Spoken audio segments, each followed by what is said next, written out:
I'm John Kelly from newsinside.com. I'm here in Roberts Creek, Sunshine Coast, British Columbia with Dada, who's come today to talk about his new book and who just gave a wonderful lecture on chakras, kundalini, biopsychology. Thank you very much, Dada. Welcome to newsinside.com. Well, thank you for having me. I'm really happy to be here on the Sunshine Coast. It's my first time here. It's they say beautiful British Columbia. It is beautiful. And so I'm happy to be here. Excellent. Can you tell us about your book? What's the title and what's it all about? The title is From Brooklyn to Benares and Back. And it tells really it describes my life on the spiritual path.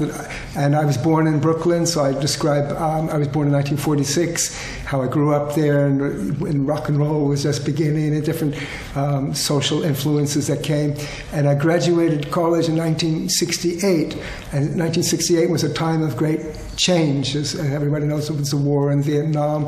It was the beginning of psychedelics, was there, the Beatles, and there was actually one of the important things that was going on then was the beginning of a thirst for Eastern mysticism, and that caught me, caught my attention.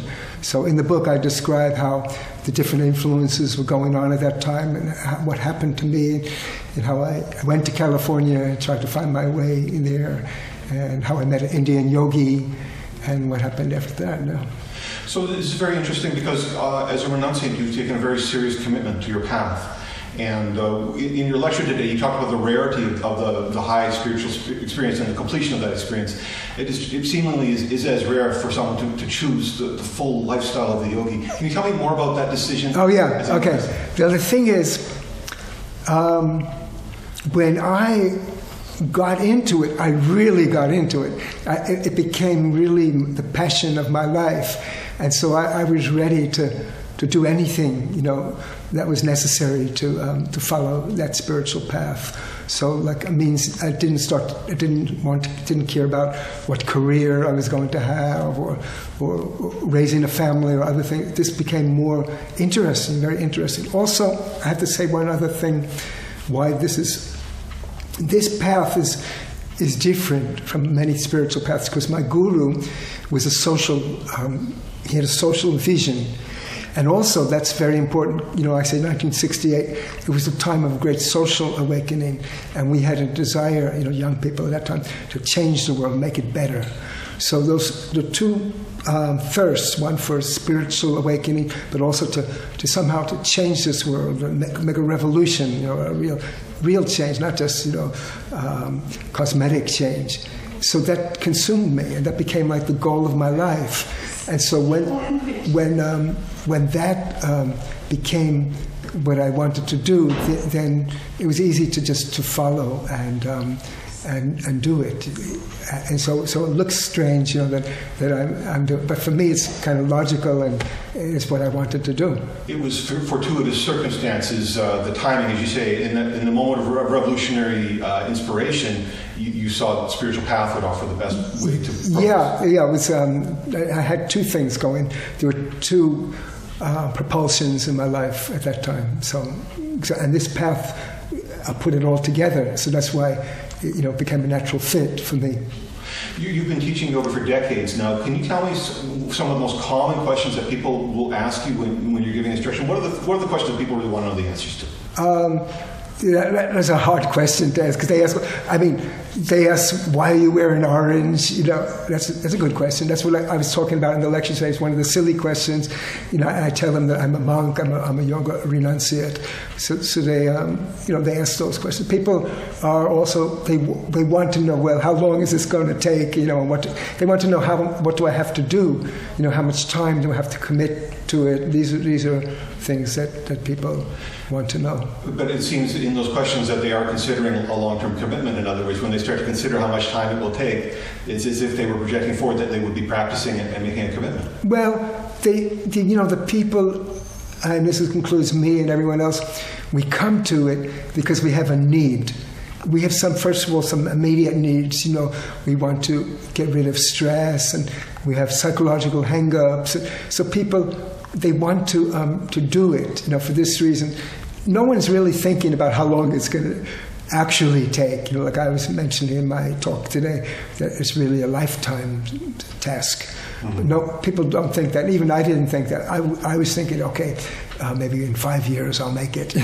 We don't think. But then once you start it, then you understand that it's a very serious lifetime thing. But people don't realize that, and it's not a fault of them either, because we have our immediate needs first that we have to satisfy. Can you tell me about the social service dimensions of your work, other than offering instruction? Can you talk to me about? Sure. That's our motto. The motto, the organization I belong to, Ananda Marga, and the motto of it is salvation of self and service to the universe. And when our teacher first began this, he set up an order of monks and nuns, and they went out. But he also told them, okay, you start a school in this place, you start a children's home, you start disaster relief. So this has always been a dimension of it. And I personally, I had that as part of my. When I went to France, we set up a little after-school program for children there. And when I went to Albania, I set up a full kindergarten for children there. I set up English program. I set up a microcredit program. So wherever we go, we try to be of service to people in some way. As you said, that these are multi-spectrum programs: economic development, agricultural, educational development, many different areas. Yeah, they're in all different areas of life. We work. We have medical programs. We have hospital in India, in a place we call Ananda Nagar. We have our own hospital. We have an acupuncture clinic there. We have homeopathic dispensary. So many different services are being offered by people who are also yogis and monks and nuns. Is there a program that you're involved directly with now that you'd like to talk about? I'm in a place in the Midwest called Ananda Lina, and it's what we call a master unit. A master unit is a rural-based program where we have a yoga center and sometimes some social services around that. So in my place, Ananda Lina, which is, I have a website, www.anandalina.org, we offer seminars and programs for people to learn meditation. So that's my main thing. But I'm involved in community service. I go 3 times a month, and I play. I'm a musician, so I play music in 2 nursing homes and 1 home for children with special needs, disabilities. Oh. So this is how I keep busy doing that. Does Ananda Lina offer retreats or other kinds of programs? Yeah, we have retreats. Yeah, we have periodic retreats. I offer monthly retreats, monthly 1-day retreats, and then we have quarterly. We have a 3-day retreat, and then I have in the summertime. I have a deep immersion program for young men. And I have a 4-week program there in August, every August. Now you're a fully qualified instructor to give lessons in yoga meditation. Yes. And you offer men's educational services. Yeah. Can you speak to us specifically anything about that you'd like to share? Well, what I do in the summertime, you mean? We mean specifically that in the organizational structure that the men. Oh, okay. And then you are part of a lineage of men. Okay. I'll explain. Yeah, that's a question that people ask a lot. We have monks and we have nuns, and for the best result, I teach the men personal meditation. It's sort of propriety of we have to be alone with somebody and teach them. So it's not proper sometimes. It can lead to bad things or even at least bad conceptions that people will have of it. So to keep it our transmission and everything very pure, the men teach the men and the women teach the women. That's all. But in terms of course, accessing your lecture material, the general public, everybody comes, and the books, everybody, and even the spiritual teaching, it is not really different. There's no difference what a man will learn and a woman will learn, except maybe in the field of yoga postures, and some things like that. But basically, it's one teaching, but just for the sake of spreading it in a nice way, then we have this division. Can you talk about vegetarian lifestyle? Yeah, vegetarian lifestyle is very important. As I was explaining today, we have a system of chakras, and we really want to elevate our consciousness to higher chakras. Certain foods are detrimental to that. So the different foods which yogis call tamasic foods, so meat, fish, eggs, onions, mushrooms, and garlic. These are foods which yogis say they stimulate the lower chakras, and they're not as helpful for mental meditation. And also there's another factor of the vegetarian diet. Our first principle of conduct is ahimsa. It means we shouldn't inflict harm unnecessarily. So we can, if we apply that to food, we say it's better to take the food where life is less developed than most developed. So even, I think many people follow that anyway. You're not going to slaughter your family dog to have a dinner, except maybe there are some countries that might do that. And you don't take a human being to eat, there may be some places that do that, but we have drawn the line there. So the yogis we draw the line a little bit, more strictly. And not only is there harmlessness emphasized in this choice, but there's also simplicity, as you've stated. Yeah. Simplicity is one of the virtues. Yeah, one of the virtues, aparigraha, means not to take more than you need. So the question comes, I can throw this out to you.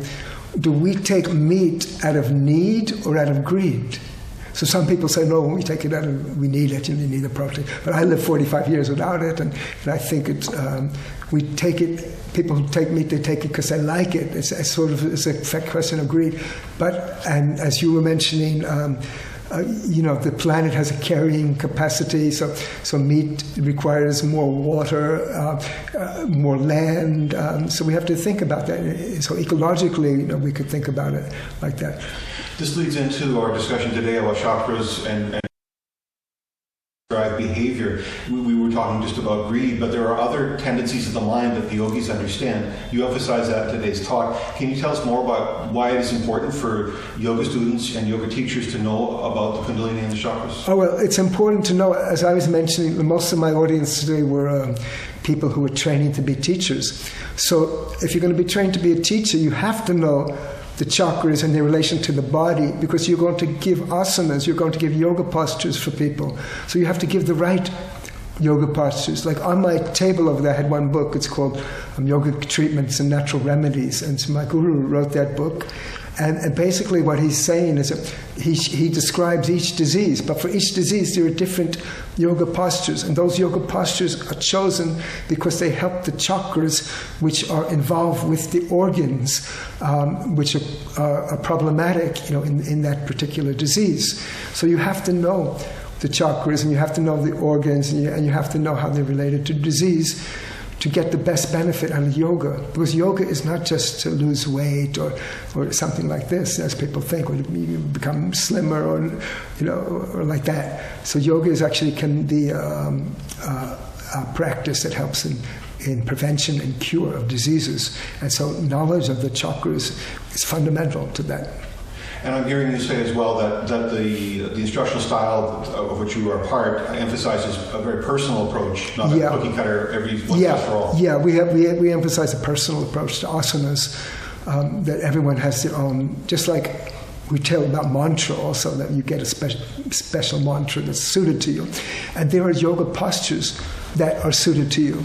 So you can't just look in a yoga book and say, oh, I like that one, I'll do that one, I'll do this one, I'll do that one. And also, it's easier this way to get the correct ones because to be fewer. Actually, for most people, 4 to 6 postures will be enough for their needs. So you don't have to learn 30 or 40 or 50 like that. Very, very good. Can you talk more about the significance or the importance of devotion on the spiritual path? I think one of the things we emphasize today is that we are proceeding in some ways with imperfect knowledge of our practices, and yet there's something about our ideation. Yeah, that's a very important question, a very important thing which I try to talk about, especially at the end of the lecture. See, many people now are practicing even meditation as just like a stress relief exercise, which it is. Definitely you will lose the wrinkles on your face, you'll become nice and you become calm. There's no doubt about that. But devotion means, and this is what I said also, if you get this will help you to actually keep on the path. because people are fickle. We go off. But devotion means that we do this out of a great love for something. We're trying to yoga means we're going to unite. We're going to unite our individual with the cosmic. But to unite, you have to have a deep love for what you're going to unite with, or else you'll leave it. If I'm not going to pursue you or something, if I really don't have any interest, maybe I'm interested, maybe I'm not. I'm just a little bit into that. There was once a movie about that. He's just a little bit into you. No, he's not that much into you. No, I'm really into you. I'm really into that supreme entity. I'm really into God. Real meditation is a meditation on God. People don't want to use the word G-O-D. It doesn't mean a man in the sky with a big beard. No, it's that supreme spirit, which is attracting every one of us. And that's what I mentioned. We're attracted to something.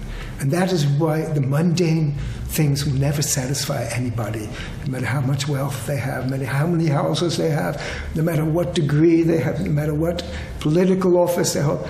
They're never going to be satisfied with those things. And the yogis and the spiritual aspirants understand that there's something beyond all that. So when you have intense urge to attain that, and indeed in love for that final goal, then you will be successful on the spiritual path. So it's a very important element. It wakes up a little bit later, because many of us, me included, we come to the path because, maybe I can lose this hang up, or maybe I'll feel more at ease, and maybe it'll help me to speak better, I'll get a better job. We want to get, okay? Everybody wants to get something. Nothing wrong with that, right? But then in the end, we come to a point where we want to give. We're giving love. We're giving love. See, the highest kind of devotion is when we want to give. We want to please that God. We want to please our supreme goal, our supreme beloved. We want to please, because that's actually what we do, even in the earthly sphere.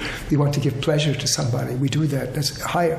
We want to take, but when we want to give, that's the highest. So the highest devotion, there are different stages of devotion, but the highest state is when we want to give pleasure. So the path of spirituality it starts maybe where people are just trying to avoid the problems, but they're guided by something which they don't know, and they're trying to get certain things, and then as they go on, they're ready to give. This is what I mean by devotion. Dada, where can we find your book? My book, the best place I make more money, if you get it on dadaveda.com, but you also, no problem, you can get it on Amazon and all Barnes & Nobles, all the online booksellers, so it's available. The main thing is that you read it, because if you read it, what the benefit of it is that you will get some knowledge of what I did, and maybe it will inspire you, to walk on a similar path. We're not going to turn the clock back to the 60s. You can't do that. But when I tell people, don't think about turning it back. The people who are young now, they're in a better age than what I lived in, because they're going to live 40 more years, 50 more years, and they're going to see the fruition of what I was trying to achieve back then. I may not see it, but those people will see it. So anyway, you can get my book on all of these platforms. But if you go to my website, you'll see many articles which I've written. You can get that, and I'm also in the process of publishing some more books, and so you can find out about that. Excellent. Well, I hope that we will stay in touch and learn about your new titles as they come out. I want to thank you very much for coming and sharing with us Brooklyn, Benares, and back. Yeah, from Brooklyn to Benares and back.